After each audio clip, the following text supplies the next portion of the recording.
So आम्ही जेव्हा film लिहितो त्यावेळेला क्लायमॅक्सला काय घडणार आहे हे आधीच माहिती असतं आणि त्याच्यामुळे पहिल्या सीनपासून जेव्हा फिल्म लिहिली जाते त्यावेळेला त्या क्लायमॅक्सच्या त्या एका पॉईंटपर्यंत जर्नी लिहिली जाते फिल्मची.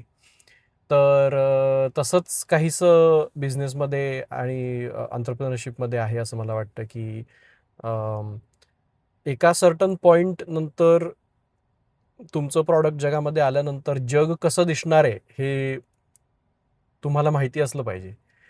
तर त्या दृष्टिकोनातून सर्व प्रकारचे प्रयत्न including product development, business development, लोकांशी बोलणं, कुठल्या कस्टमर्सशी तुम्हाला बोलायचं हे हे कळणं, हे त्याच्यातून you can figure it out. But you have to know how the future is going to look like. If you don't know that, then it is going to be very difficult to build anything.